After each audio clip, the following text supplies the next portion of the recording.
Hey, AJ, what's going on, man? Game cats, Nope, that's assemble! pretty sure I was talking to you, and I was hoping you would talk back to me. But if you want to ignore me like always and just look at them, talk. You know what? You cats, you cats hear something? why don't Game cats, why don't you hear something? Game cats. why don't I just sit back and you can do this entire show by chatting in the live chat? I swear, cats, I hear something, but I'm not sure what it is. But I see all of you here. Hey Wes, how do you feel about doing Mondays and Wednesdays? Is Wes here? Dude, we need a last minute fill-in. Wes can't save you now. I apologize, cats. My co-host couldn't make it today. This saying no sound? No, there's always one person. There's always one person in the chat that can't hear what's going on, and then they instead of checking their audio settings, they go, let's make Brian think that everything's broken. It's pretty believable. Matthew Lee in the chat's taking a 15-minute break to watch. Dude, what up, Matthew Lee? You should take your break later in the episode. We ain't getting the Saints and Sinners for a bit, buddy. All right, man, let's start this show.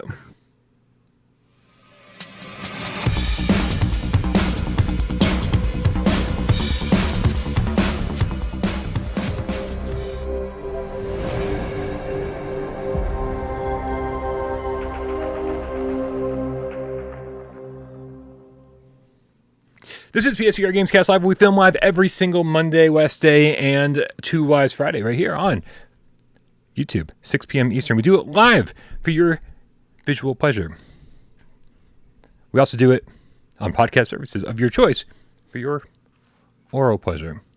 That's right, AJ. Your oral pleasure. My name is Brian Paul from this channel right here, PSVR without Parole. And this gentleman over here to my right is AJ from the Underground, PSVR Underground. Ooh, what is up, Brian? What is up, Game Cats? Happy Monday. And I know that Mondays usually suck, but we are here to ensure your Monday sucks. Just a little bit less. So ridiculous. We're kicking off the show with a tip from a looper, the Underground Gamecat, with €5. Says, this day 2 years ago, I ordered PSVR on Amazon and changed my life forever.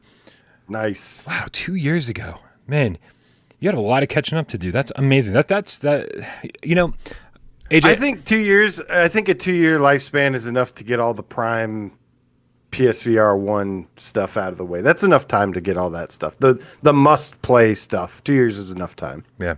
Hopefully you didn't miss out on PSVR 1 essentials like Immortal Legacy. We'd hate if you missed out on something like that. I've seen a lot of comments from people, AJ, saying, $550 is too much money to spend right now. I don't have faith in Sony. They've given me reason not to believe that they're going to back this thing from beginning to end. And to those people, AJ, I say the same thing every single time.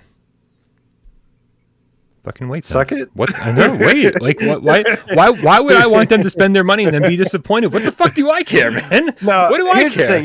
You want the God's honest truth is that I did wait a little bit for PSVR 1. PSVR 1. That whole excuse, that whole mindset, that's acceptable for for Gen 1 because it was really unproven tech. Sony hadn't really proven what they would do, but we've been given 6 years, and they were still releasing games. And that was the one thing that I held off a couple months on PSVR because I was a day one buyer of the PSI toy on PS3.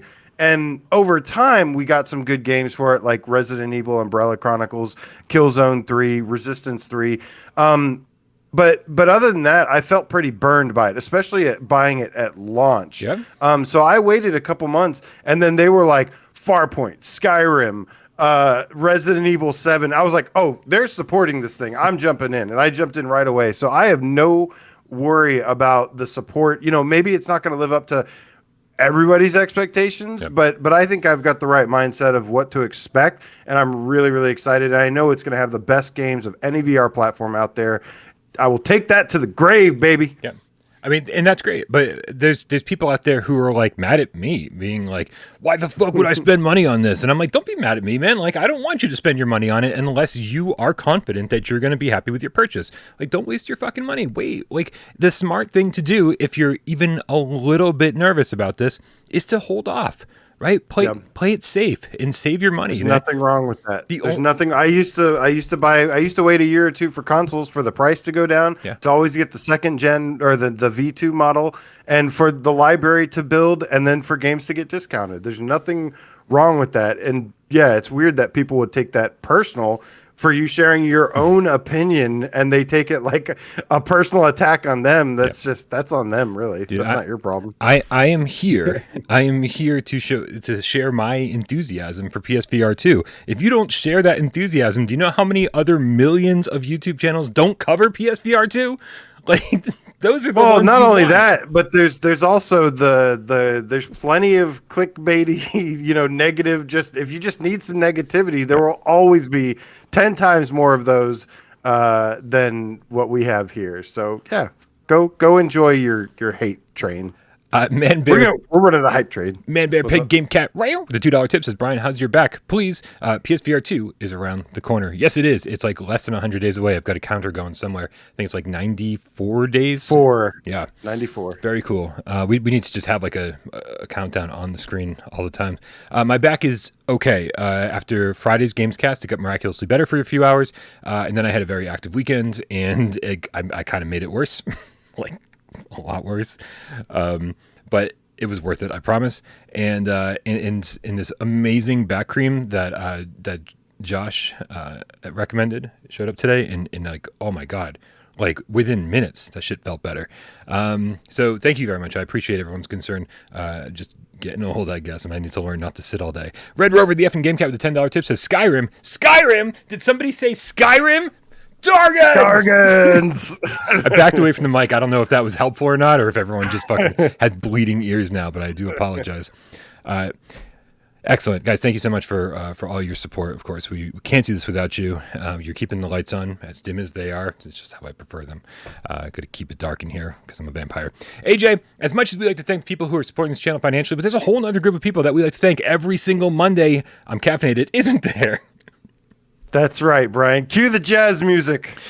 We would like to thank those who support us in another way by changing their name to something Gamecat, something Gamecat related, or something Gamecat adjacent. And this week, we have 5 new Gamecats, so welcome to the Gamecat Dojo. Starting with Shooty Hooty, the don't make eye contact Gamecat. Oh shit! Bing. So Shooty Hooty has been playing Here They Lie and says, "Oh my God, why did I wait so long to play this? It's one of the best PSVR games ever made." Yes. Yeah. Good job. Yes. So that's why he's not making eye contact. Their vision is based on. I was wondering what he meant by that. I was thinking Jurassic Park, like their vision is based on movement, but that doesn't make sense. So never mind. We've also got Serial Killer. Thanks you for being a Gamecat. Bing. Don't forget, click the link in the description below to support the Movember movement. We've only got a few more days in November to support Movember, supporting men's health and suicide awareness. Thank you very much, Serial Killer, for running that show this month. AJ, who else we got? We've also got Rush of VR, the Gamecat. Bing! Although I feel like now it should be Switchback Gamecat.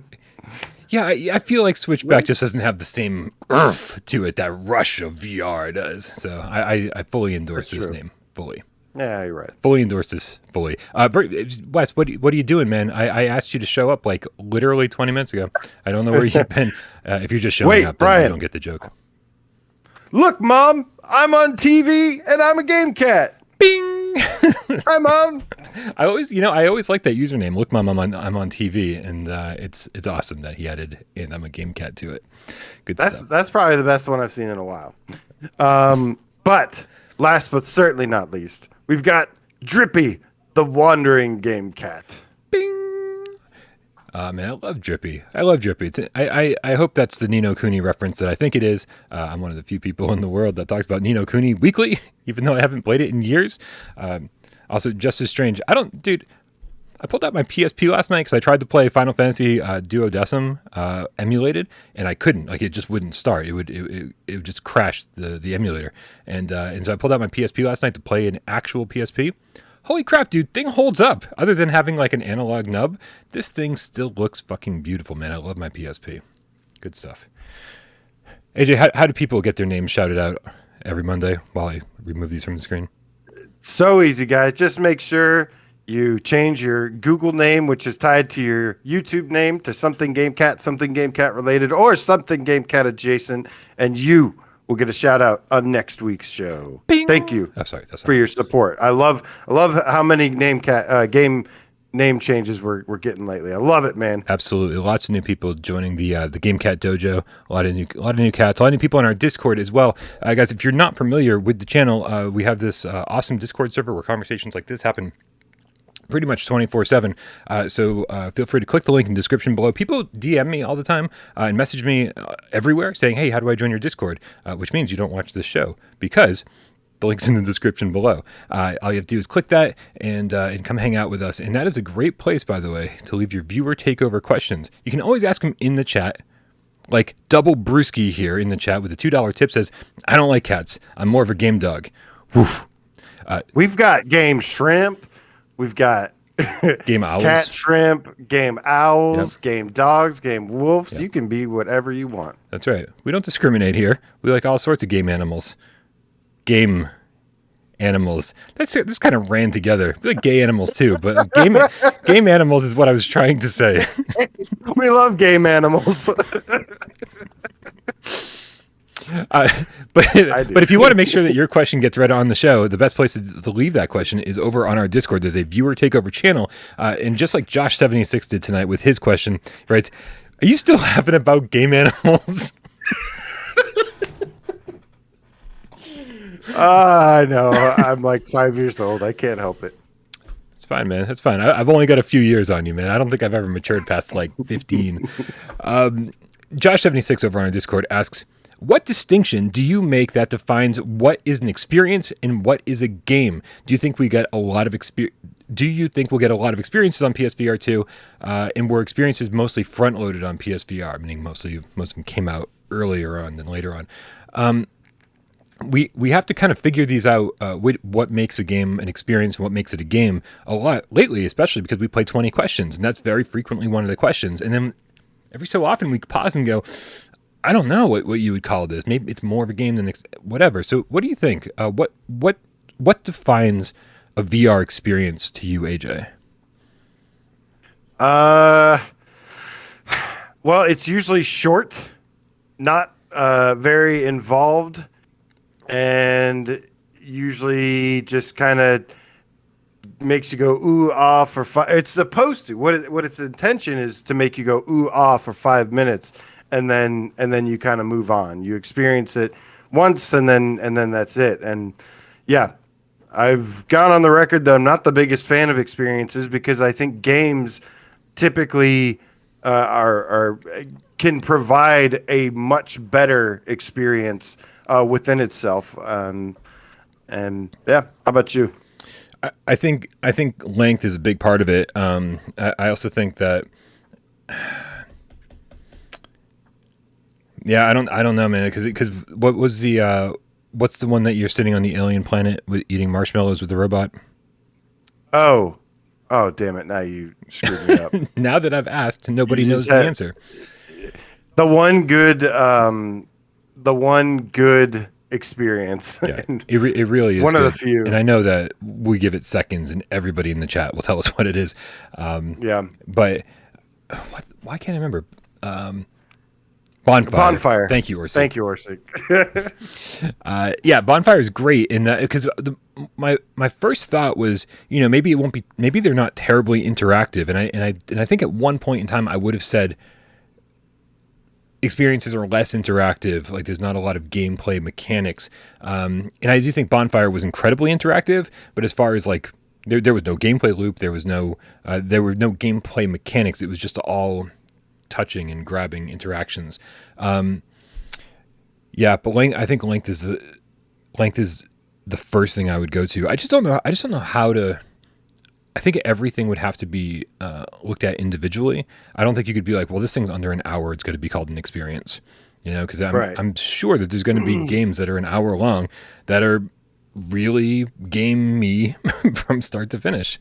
But I don't know. It's a tough one to call. Yeah.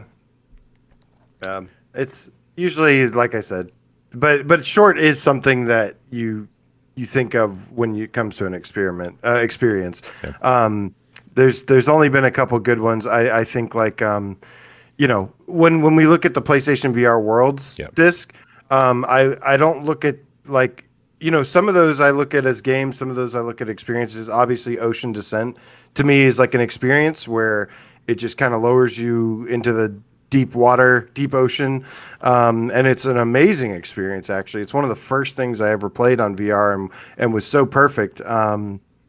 But then you've got stuff like Blood and Truth. While I think, I guess it does kind of feel a little bit more like an experience because it's not a complete story. It's not a complete game loop. It's missing some things. So, but I could also see it being called a game as well, but not as much of a game as Blood and Truth was. Yeah. Yeah, it's tough. It's tough. But to answer the next part of the question, I think we're going to see a bunch of experiences on PSVR2. But I do think a lot of the developers who made the initial batch, like I've been playing the Manifest 99 trailer down below here by Flight School Games. We just talked about this recently because Flight School made Island Time, which is something that Miles just played. And I think he used it as his 20-question game on that very same episode. And so... like I see this team like evolving, right? So I think in wanting to get to the point where they're making these fuller fledged games and less about making experiences. So I think we'll probably see less experiences on PSVR2. A lot of these studios who are interested in VR are probably evolving and getting larger and setting their sights on bigger things, especially knowing, AJ, that experiences started to get a bad name eventually on PSVR 1. Yeah. Just because it was like, man, we want games. Stop it. It wouldn't have been Well, bad. again, games just do it better. Games give you an experience. It's like I've always said, like there's gimmicks in VR games, and those are great. I know a lot of people look at gimmicks a certain way, usually in a negative light. That's not usually how I look at them. I'm like, well, gimmicks are actually, they can be a cool thing in the game, but they need to be a smaller part of the bigger game. You know what I mean? Yeah. Just one little thing. It all adds up together. Right. Absolutely. So I think just to put a cap on this, I hope that, I'm sure we'll get experiences. I'm sure we'll get lots of smaller games. We'll get lots of shovelware. We'll get great indie games.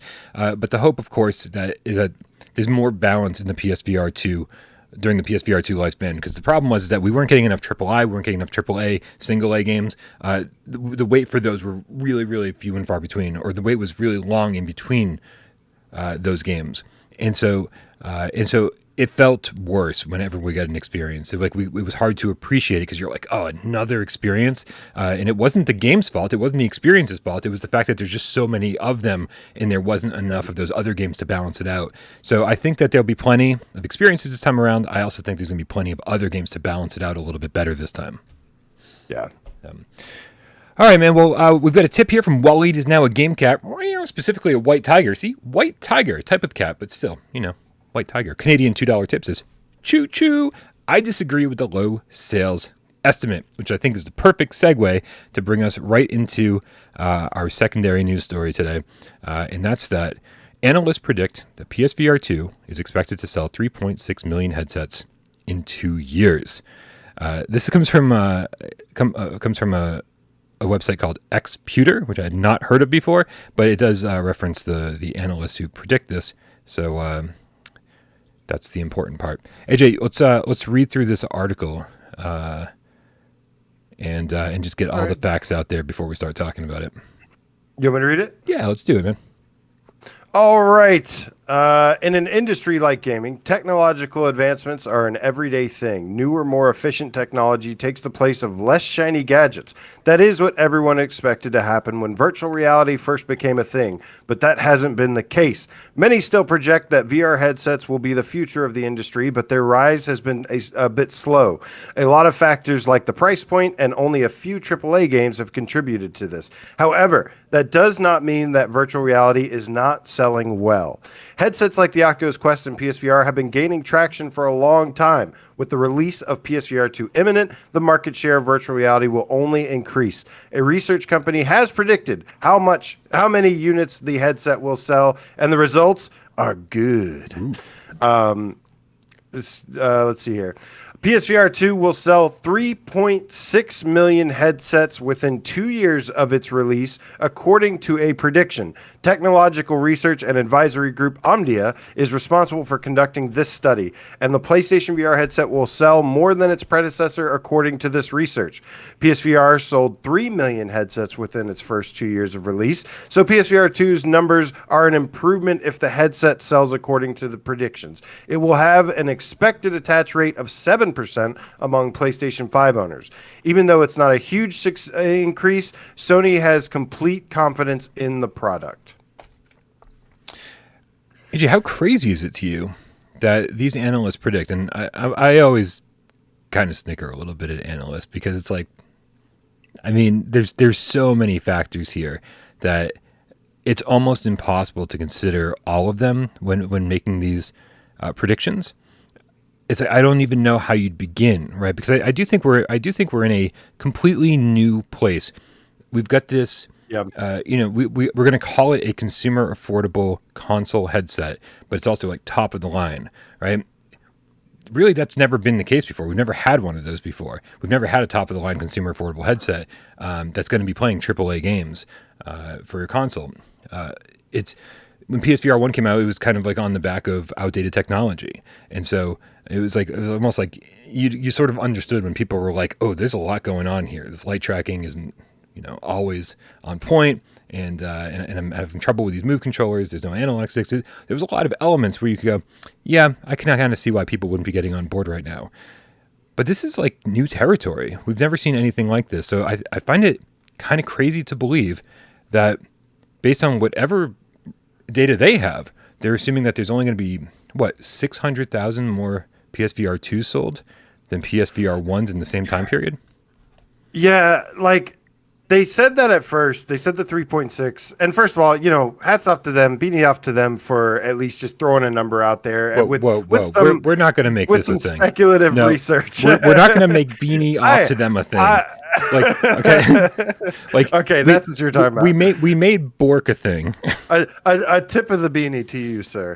No, I mean it's fun to speculate around this thing. Of course, this is something that for us that are like obsessed with PlayStation VR 2 and the ecosystem and everything, we these things are important to us. I want the PlayStation VR 2 to do really well. So it's interesting to see somebody have an educated guess. But like you said, that's the one big takeaway here, I think, is that these are guesses. No matter how much research goes into it, whatever. And at first, I was like 3.6, like that sounds like a lot in the first 2 years until they said that PlayStation VR 1 sold 3 million. And when in the first 2 years, and when that dropped, I was like, okay, well, VR is much more popular now. People have like a better understanding of it. There's a good bit of PS5s in the wild now, and to me, I do kind of lean more towards, after seeing that the sales for the first PSVR, I feel like this has to do a lot better, despite the price being more, and despite them not really having tons of huge AAA games announced for it yet. I do feel like regardless, it's only a matter of time that this thing is going to leave the PSVR completely in the dust. I agree. And, and on the show prior, I've made like wild guesses myself with far less data, I'm sure, than these analyst teams are working with. But I genuinely believe that PSVR2 will outsell PSVR1. I think I said in the first year, which is kind of silly. But absolutely by the end of the second year, like no questions asked. And so this number to me is extremely, extremely low, especially when we start seeing, again, Quest hasn't come out there and said how many headsets they've sold, or Facebook hasn't said how many Quests they've sold. Not specifically. Again, it's all been analysts saying, well, we suspect that it's this many based on this evidence. But those analysts have said upwards of like 15 million Quest 2 headsets have been sold, right? A lot of that comes down to price. I get it. But it also shows you that there's this really high interest in VR, that people are more interested in VR than ever. And I think that it won't just be people for the first time jumping into PSVR 2 that have always been curious about VR. I don't think it'll just be PSVR 1 owners that are jumping into PSVR 2 because they've been waiting years for it. I think there's a huge number of those 15 million supposed Quest 2 owners that are like, this is good, right? I really enjoy this. And I took my first step into VR for cheap. And but now I'm really looking for that AAA console quality experience. These are the same people who have been saying for years that VR is not there yet.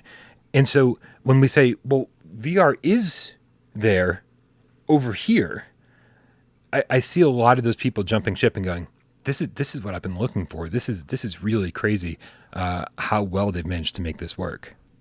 Well, there is something that the article pointed out, and it says that 90% of VR users use it for games.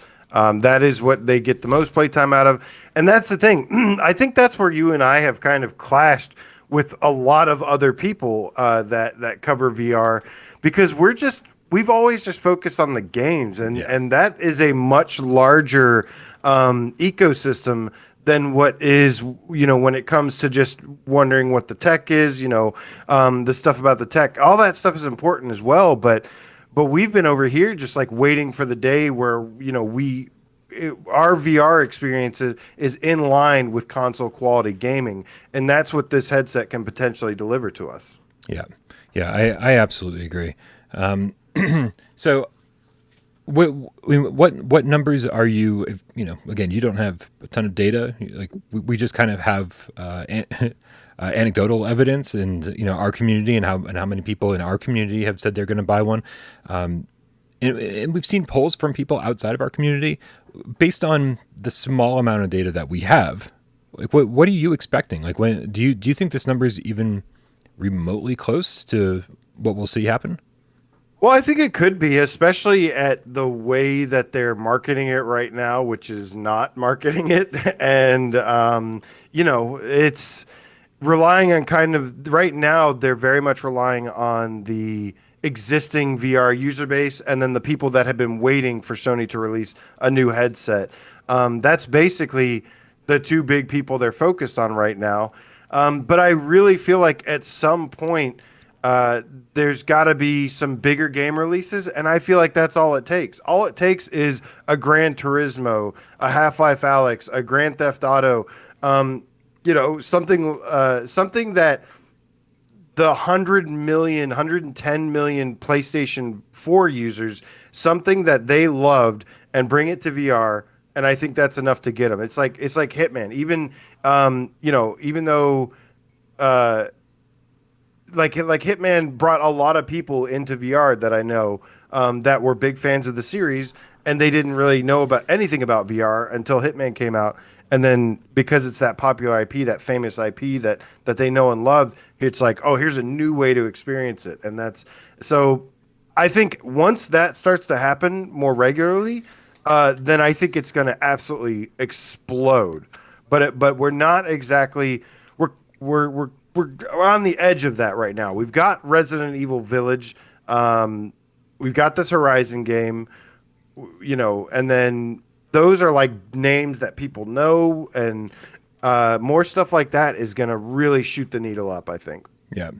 I could see in the first year, well, a lot of people out there are just getting their PlayStation 5s. It's been a struggle for a lot of people, especially outside the US. And so I see it being pretty difficult to be like, you know what?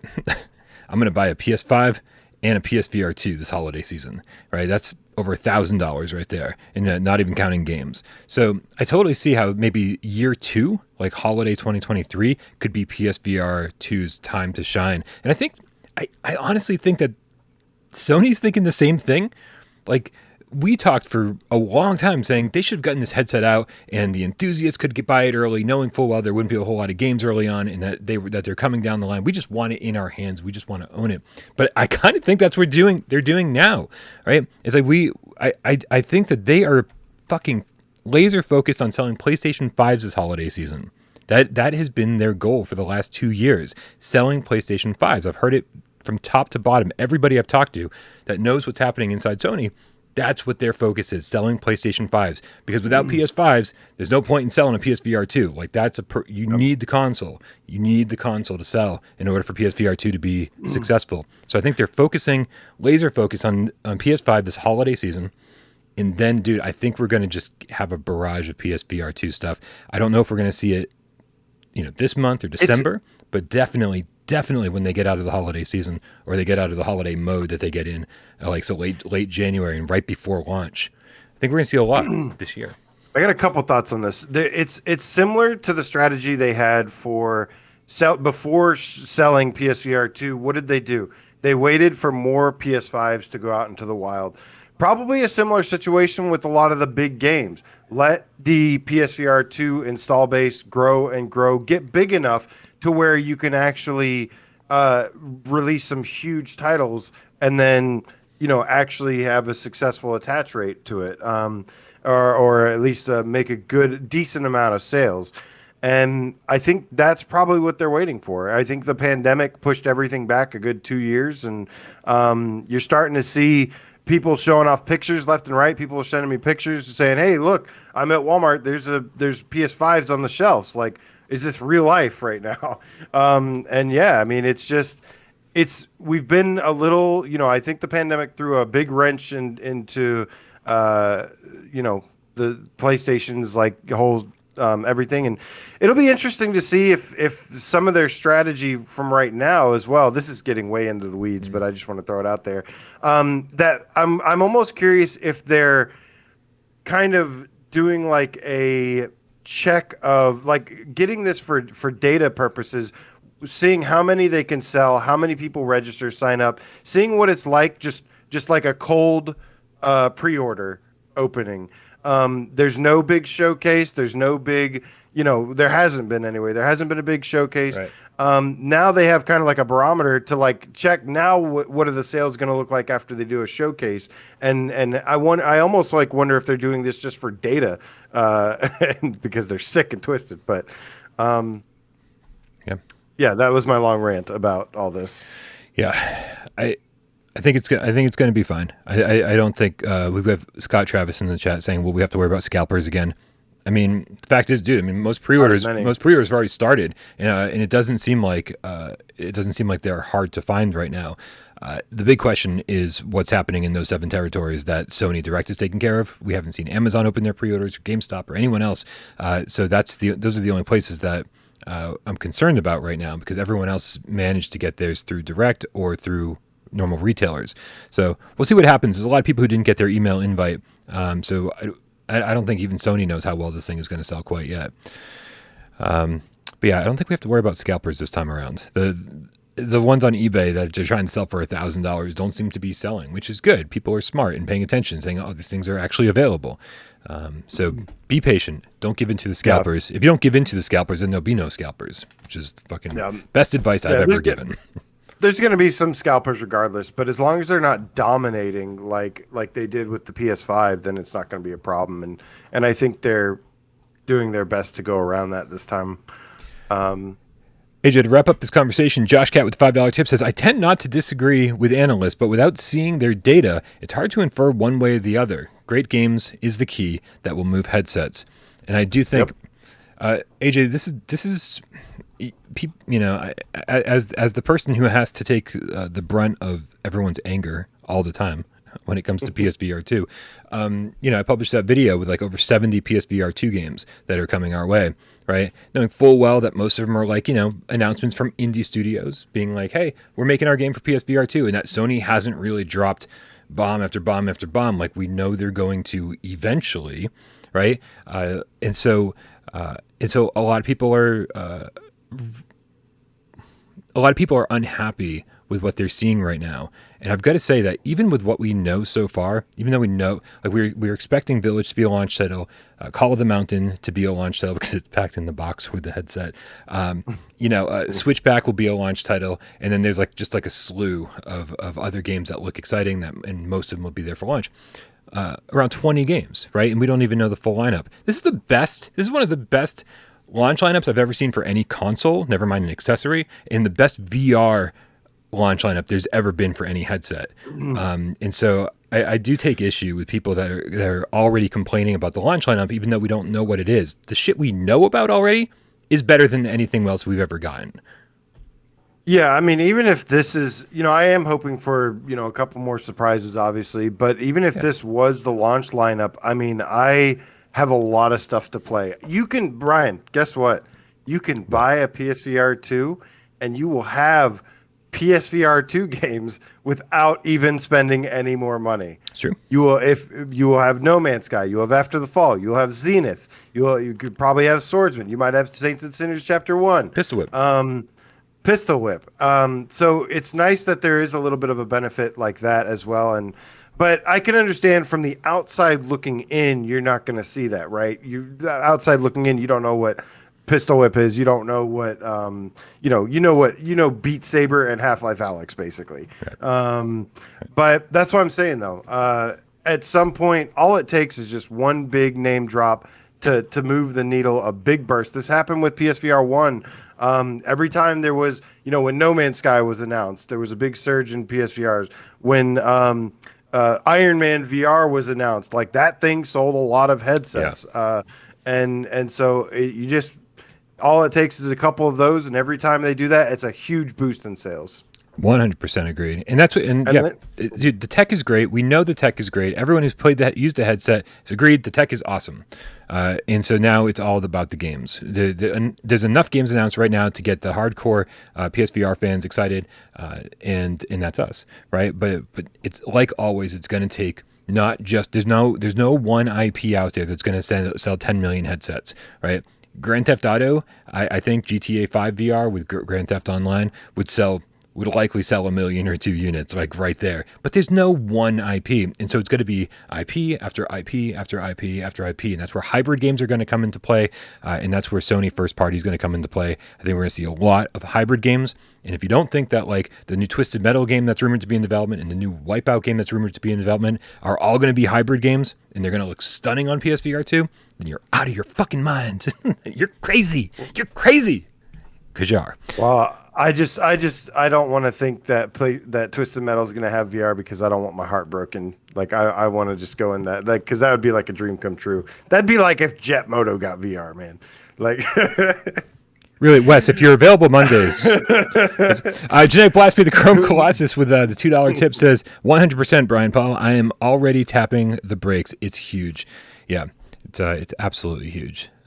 But what's going to be important though is that after this 2 years span, I mean, I think the games will start coming a little bit more, and that's going to be really important because as we've seen with most VR headsets, after the 2 years, they kind of die down a little bit. The hype dies down and stuff. And I think Sony had the right idea with PSVR 1. They actually, over time, the games got better and better and better. The problem is the tech just couldn't hang. Like the tech couldn't keep up. And so that's what we ended up having. We had some of our best games this year, 6 years later, with like Wanderer, Zenith, Moss Book 2. These are like Wanderer, especially, like that is a next gen game that deserved a lot better. We almost got Sinners Chapter 2 on PSVR 1, and it's like it deserves better. It's time to move on. Speaking of moving on, and what an amazing segue, it's time to talk about Saints and Sinners Chapter 2. Thank you to Skydance who sent us some review keys, or preview keys, I guess, we played this on Quest 2. What I'm going to be showing, I presume, is B-roll footage from the PC. It is from the PC because this looks really nice compared to the Quest 2. This what did they send this in? Was this 4K? God damn, why is it so big? Here, I had to shrink it down a little bit and like make it fit on the screen. Right? That's what she said. I heard you the first time, AJ. Got him. Yeah, it looks really good on PC in this footage, but we played the Quest version, and I think we all know how that looked, especially if you played the original on Quest 1. AJ, what were, there's got to be another word I can use. What were your first impressions playing Saints and Sinners Chapter 2 Retribution for the first time? My first impressions were this is definitely The Walking Dead Saints and Sinners. Yeah. For a minute there, I was like, oh, like I kid you not. For a minute there, I was like, wait, is this? Did I accidentally start the first game? And I was like, oh, no. They played this like recap of everything that happened in the first game. No, because I really did think for a second that I downloaded the wrong game. Because it is so Saints and Sinners. Like there's a reason, guys, just let's put this out there. There's a reason they called this Chapter 2 and not Saints and Sinners 2. This is legit. Like it feels like just more of the same game that you've played, which, let's be fair, AJ, one of our favorite. It's both a good thing. It's both a good thing and a bad thing. Yeah. One of our favorite games on PSVR 1. Right? The gameplay loop was so satisfying, and just, I mean, ignoring the story in Saints and Sinners Chapter 1 was fine by me. I was like, I just want to go and scavenge and craft and upgrade my workbenches, and this gives you that over and over and over. More benches, more shit to upgrade, more skills, more everything. And it's like, okay, they listened, and they gave us more of everything. Yeah. It keeps a lot of the old, and this is something we're starting to see with a lot of VR games. It kind of like it keeps a lot of the old stuff, but then introduces some new things as well. Obviously, my biggest interests have been all the new stuff. When I played this, everything that got me excited was everything new about it. All the new there's new locations, there's new weapons, the couple like new mechanics and tools and things like that, and all of that is by far my favorite part about it so far. Yeah, yeah. I mean, my favorite part too. It was fun to walk around and just see all this different shit that you could pick up. Excuse me, and going, oh, this is the stuff. I got a lot of this in the first game, but then there's like all these new items. They just, doubled or tripled or whatever the number of items that you could pick up in order to scrap and then craft with. I will say though, man, this is gonna be a roller coaster ride. We're gonna go up and down, up and down. Usually we just talk about all of our favorite things, and then we move on and talk about all the shit that we didn't like. But man, I feel like for everything I liked about this, there was some other aspect to it that was like, oh man.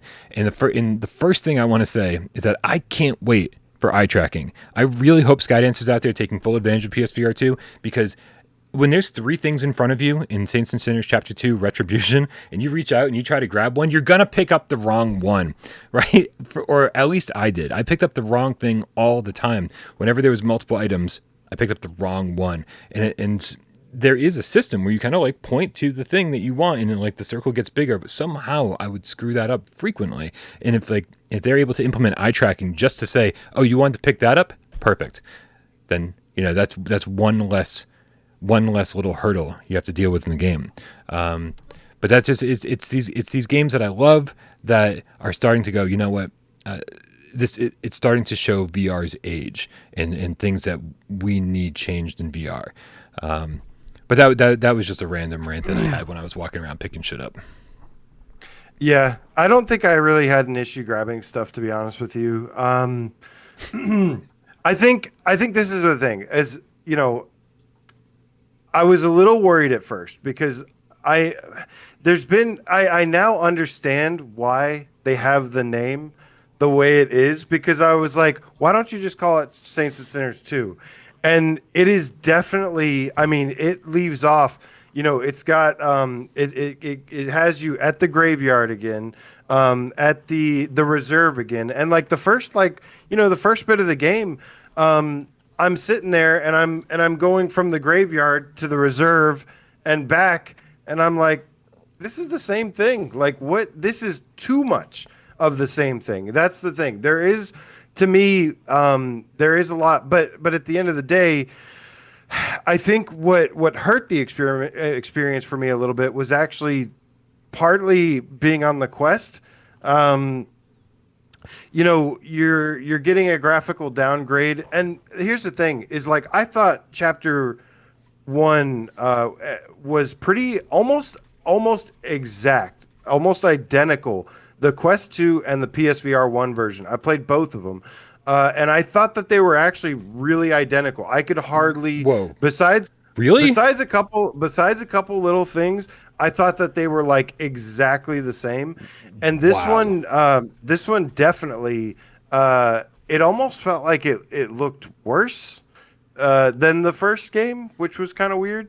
But I think you just misremembered what the Quest version looked like, because the Quest version of Saints and Sinners Chapter 1 was rough. I mean, like, for a Quest game, it looked fine, but compared to the PSVR version that you and I both played first, with great lighting and just some really nice looking textures, dude. I thought the Quest was a huge downgrade. I didn't think it was a huge downgrade, but here's the thing. I mean, there's, like I said, there's a little bit of old. There's some new stuff in there. I think this package is going to go really well together. They're selling this Saints and Sinners 2, Saints and Sinners Chapter 2 Deluxe Edition. Or no, I'm sorry, Saints and Sinners Deluxe Edition that contains Chapter 1 and Chapter 2, and it's like $60. I think that's going to be a hell of a package. I think it's a great mismatch.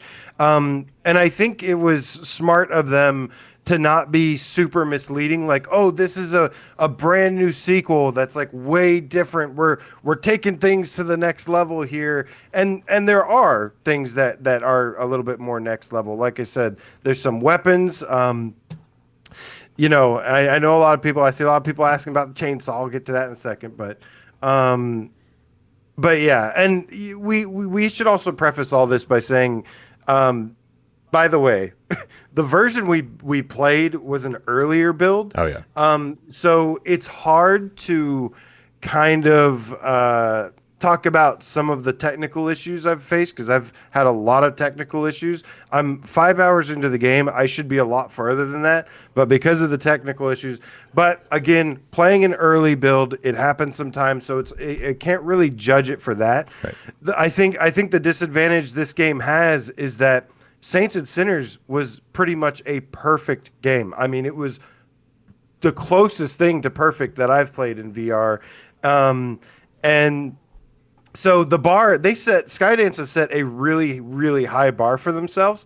So it's hard to like capture that, that same lightning in the bottle again once you've already played through the first game once. But I will say I have been enjoying this game a good bit, besides the technical issues, which I think is not necessarily the most fair. Skydance is a great company. They've never let us down. The fact we fully expect that Saints and Sinners Chapter 2, when it hits Quest 2, when it hits PC VR, when it hits PSVR 1, when it hits PSVR 2, when it hits all of these different, there's a reason that they're not all launching on the same date. Right, because they need to make sure that they focus on each release and make sure Saints and Sinners 1 was practically a perfect game. Archangel was super polished when it came out. Fully expect Saints and Sinners Chapter 2 to play exactly how it should. I'm not concerned at all about any of the technical shit we encountered. Yeah. Because the first one was so polished. I've just been burned by so many devs. I will absolutely give Skydance the benefit of the doubt, but there's been so many times they get burned thinking, oh, they did Servios. Right. Right. Servios is a prime example of like, I lost a little bit of that trust, just the faith. Lost a little bit of the faith after the whole Servius deal. So Double Brewski in the chat with a $2 tip says, sounds like it should have just been a DLC pack. And so it is funny that it's more than a DLC pack, right? Because it's a brand new story, there's all new quests and locations to go to. But there is a lot of reused assets. I like AJ. I was kind of shocked at the beginning of the game where you're like, okay, well, time to go back to the resting place, and you show up and you're like, this looks like the same grave. Oh my god, this is the same graveyard. Oh my god, it's the same school bus. Now they've made changes, right? It's not identical, but it is like we just reused this whole area and then added onto it, and then when it's time to head out finally on the skiff for the first time. You pick up the map and you're like, oh wow, Memorial Lane. I mean, it's just ding, ding, ding, ding, ding, ding. You just Via Corolla, Old Town, it's Rampart. It's all the same town. It's all the same locations you remember, plus some new locations. And new ones though. And I did not expect that. I actually expected we've moved on. We've moved down to the French Quarter, and this is kind of a new location. But what it was is you moved to the French Quarter, and they're also giving you all these places that you're familiar with. And of course, those places have changed over time, right? But again, it was surprising how similar it was, and I don't know if there's a good way to market that to make sure that everybody knows what to expect. But I think they have done their best with it. Yeah, with conveying the message. Again, that explains the really long and weird title. Is that it is more Saints and Sinners 2, or it is more Saints and Sinners, which is a good thing at the end of the day. But yeah, so some of the new tools and weapons and stuff, and I will say the new locations I liked. I thought I was going to get really, really tired of this this kind of same setting, the rundown post-apocalyptic Louisiana thing, but I did like some of the new I do like the new areas, and they've introduced this new night mode, which plays a pretty big role in the game actually. And when you go at night, there's different resources that you can collect now for the new tables that exist that have new perks, new weapons, new things like that. All that stuff was great. But here's the thing, man. This is kind of what I'm feeling right now. I feel like because I'm playing it on the Quest 2, and it's probably similar. Well, I'll be honest with you. I was kind of like, man, I really wish I was playing this on PSVR 1 instead of Quest 2 right now. Absolutely. Because I played through the whole game on PSVR 1, and it was, like I said, near perfect. And it does on the Quest 2. It does this one more than the first game.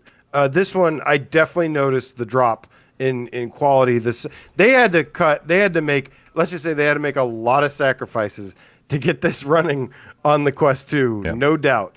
But I think the thing that I'm really excited about it the most, though, is that I feel like if I was playing this on PlayStation VR 2, I really feel like this would be the best way to experience this. I agree. So, because to the jump, sorry, Sirens on my end.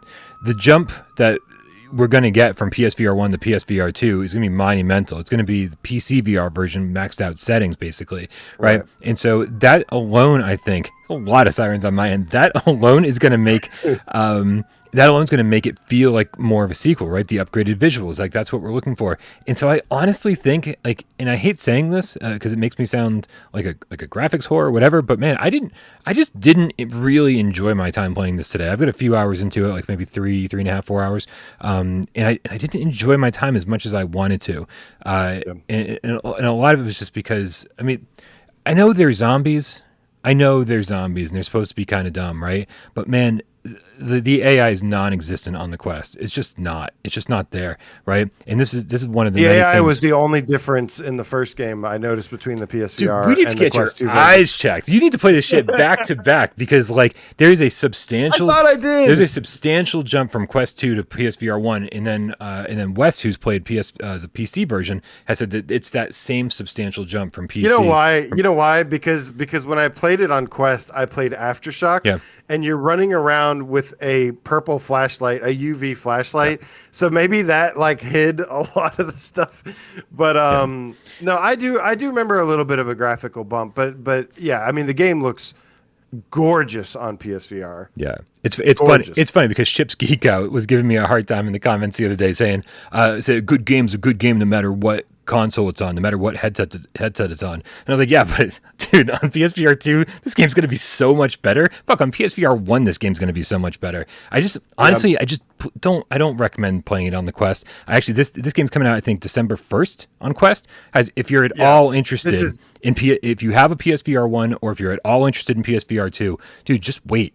Just wait, man, because like this, I just can't imagine playing through the entire game on the Quest 2. I just can't. Yeah, I've gone on record to say, like, this is back to, we have an opinion, someone takes it personal and stuff. Always. But always, it's inevitable. But whatever, I don't care. That's your problem. The truth is, like, there were some games that came out earlier this year, like the NFL Pro era, and I even said earlier.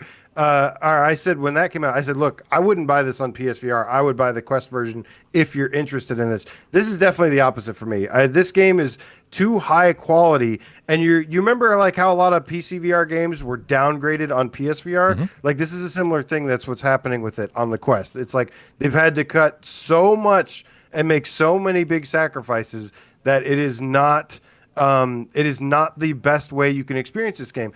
The one thing that would make me really happy to be back in the same places I've been before is if there is a new look to it, some extra polish on it, something next gen.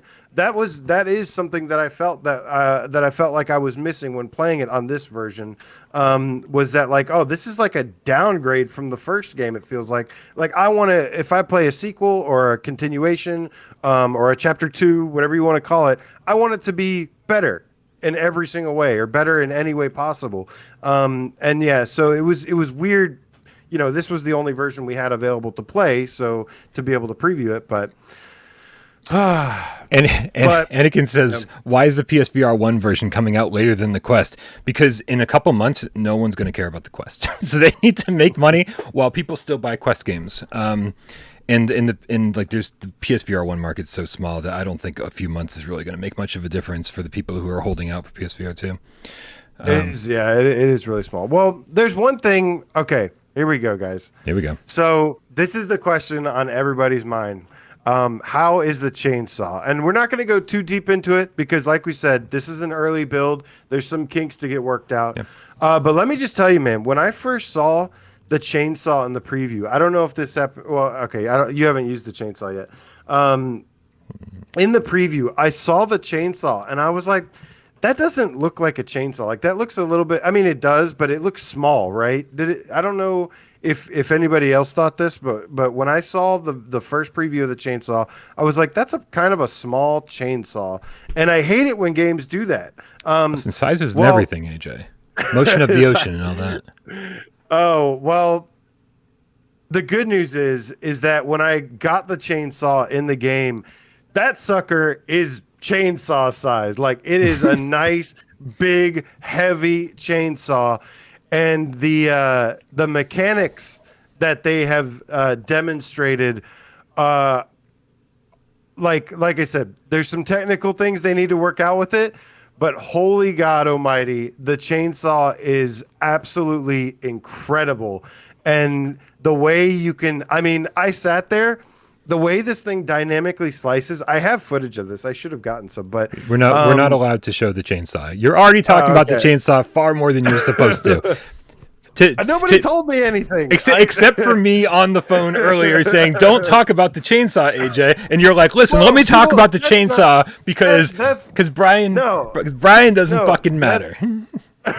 Well, you didn't use it, so you can't talk about it. I did use it, and I'm not talking about it because... I played it for hours after we talked. AJ? Oh, okay.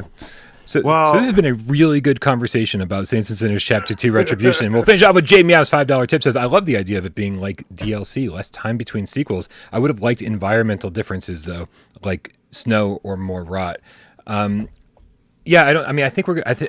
if we're going to see that on like the PSVR 1 version or the PSVR 2 version. There's no way to see things aging on the Quest. Things are, the textures are pretty basic. So it'll be interesting to see how this thing looks. On PSVR 2, I'm sure it's going to look great. But I agree with Jay, and I agree with Jay because I do think that this is this is going to be the perfect package on PSVR 2, as you said, AJ. The bundle being like $60, getting both games, and hopefully we'll get free upgrades for the PSVR 1 version for people who already bought it. Because then it doesn't seem like you're breaking the bank. You're not paying. People are complaining about the $60 price for Call of the Mountain without even playing it yet. And this is a game that we know is going to be about 15 hours or so, right? And so is the $40 price tag that big of a deal? I don't fucking know, man. I haven't beaten the game yet. But I like the idea of less time between sequels, less risk for developers. Like I know, like God of War Ragnarok reused some of the same assets, and that's a full-fledged sequel, right? And so I kind of like this idea. If that means we get a new Saints and Sinners game like every 2 years, right? By the time we get to Saints and Sinners 3, we're gonna maybe get rid of some of those first locations and have all new game locations for the third one. So I kind of like this, especially as VR is slowly being adopted by the mainstream. Yeah, some of the tools and stuff I was getting in the game, man. Can we talk about the glove, Brian? Did they say? Because there's a glove and you can fucking punch zombies with it, and it's great. Guess what? All the stuff I've said is all in the trailers. You can see that yourself. I mean, yes, you saw. There's no chainsaw, AJ. There are no gloves. It's on. You're well. At least you're always good about that. But no, I just got to say, man, I literally stuck a chainsaw through a zombie's fucking head and just went like this, and it was just like. Don't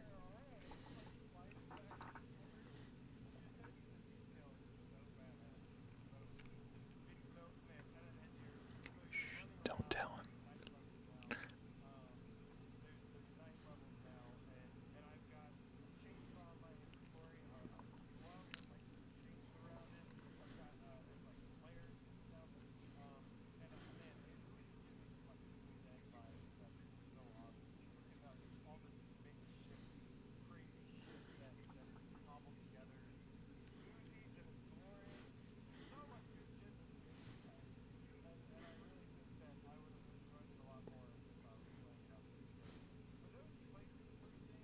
They're going to love playing this on PSVR 2 because you get to revisit and kind of see the same game with the same new look.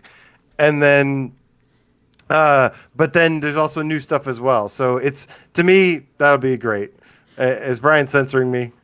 He's censoring me, isn't he? I have no idea what you're talking about. AJ, it's time to play PSVR 20 questions. Thank you again, Skydance, for sending out those quest keys.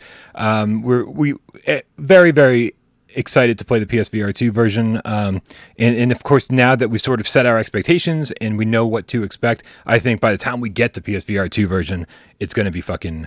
it's gonna be even more exciting, right? Because there's no surprises. Not like, oh man, so much Saints and Sinners Chapter 1 in Chapter 2. This is gonna be great. I love the chat. Ryan Dare says, I agree with everything AJ just said. So do I. I didn't hear him either. Jamie out with a $2 tip says, please tell happened to All Out podcast listeners. Oh yeah, I cut AJ's audio because it's hilarious. Did you at least get the part where I was chainsawing the zombie's head? No, did not. Oh man, that's when I cut you off.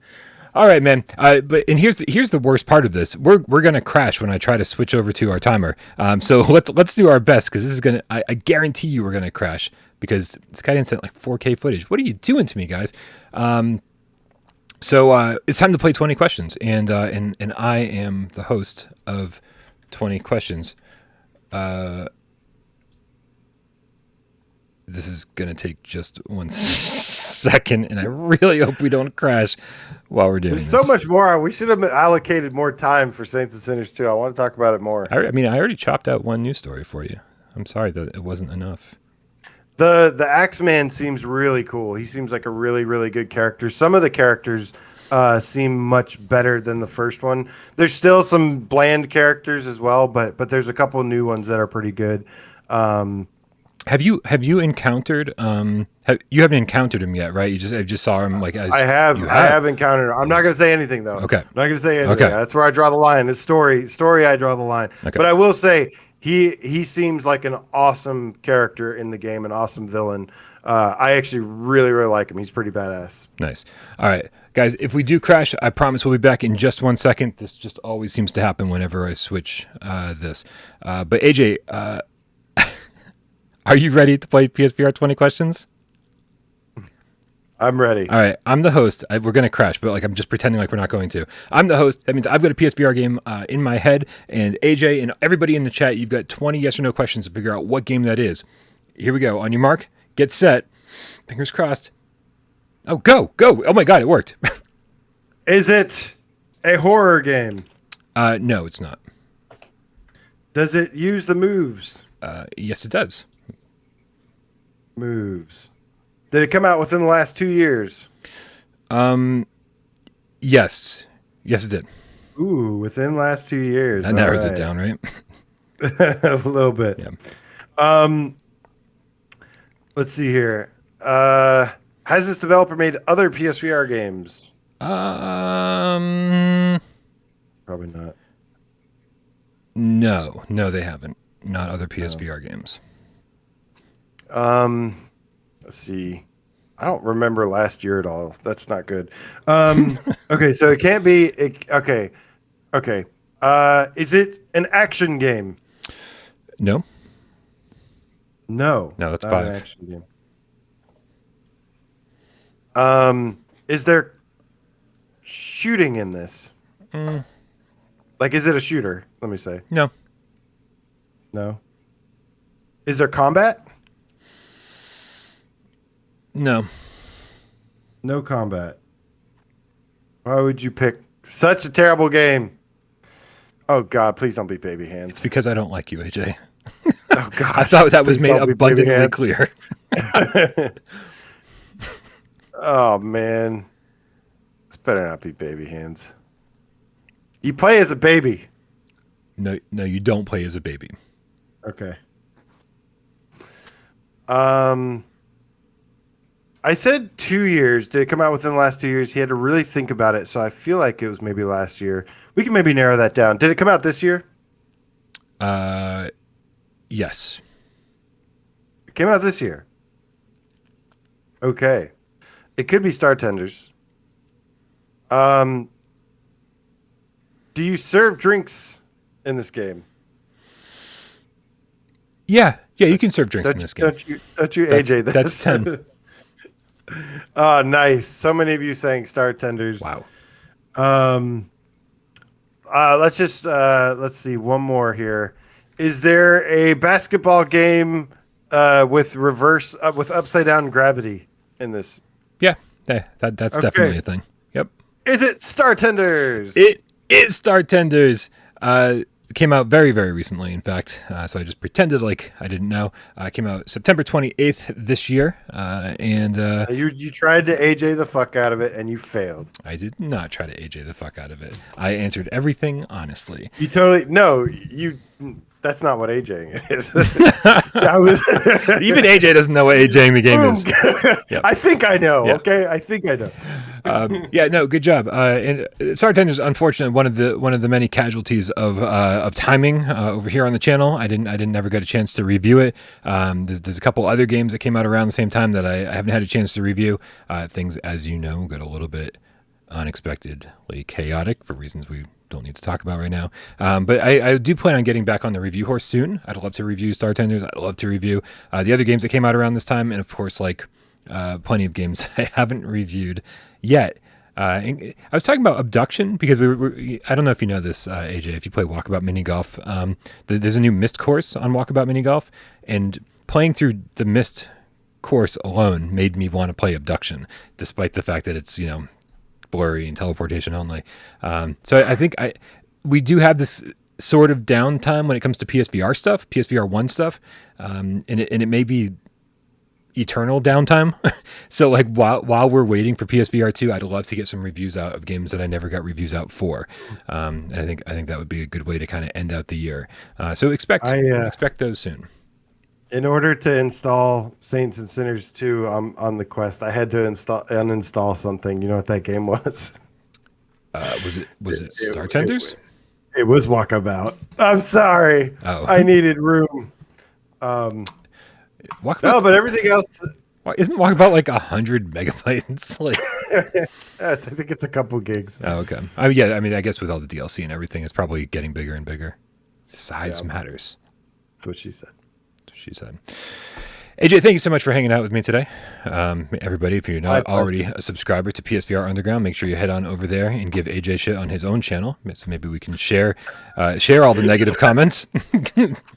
It's really it makes my life really sad. People, stop it!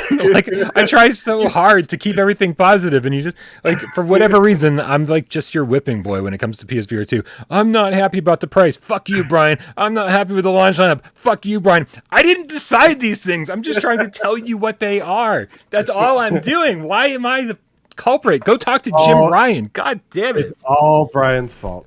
Dude. Saints, you guys didn't like Saints and Sinners as much as I did. It's all your fault. Fuck you, Brian. Go leave some hatred on AJ's channel instead, man. Share the wealth. God, it's exhausting. I'm good. That's okay. No, I like blocking people. It's a lot of fun. So, guys, thank you everybody out there who supported today's stream by tipping during the show. Thank you everybody out there who supports us on Patreon. Thank you to all the people who changed their name. Thank you to everybody who participated in 20 questions and hung out and enjoyed the show. And of course, thank you to everybody who sat back and watched it. Didn't say a goddamn word. We know you're out there, and we love you just as much. It's Monday, AJ. Can I cue the cat?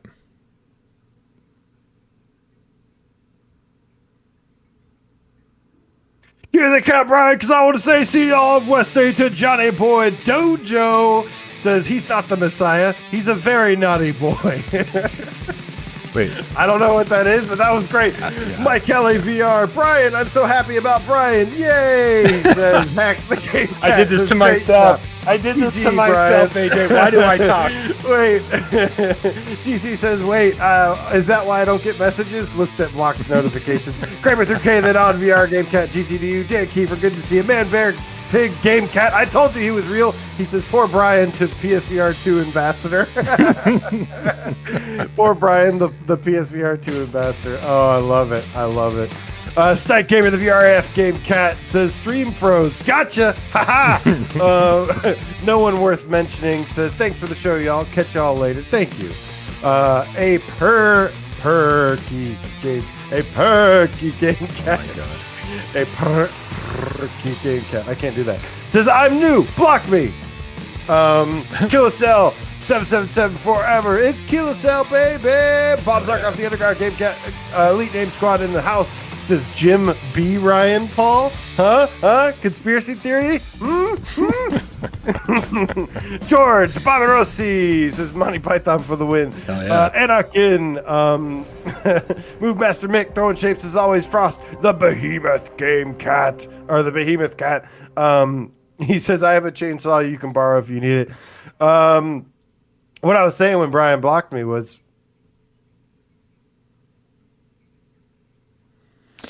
Hey, Ryan Dare, he says this is his first cast not being one of those guys who just sats back and doesn't say a goddamn thing, which is crazy because I read out your comment earlier. So it's like, look at that. If you're one of those cats out there who doesn't talk and is looking to jump into the chat for your first time, maybe I'll read out your comment. Who knows?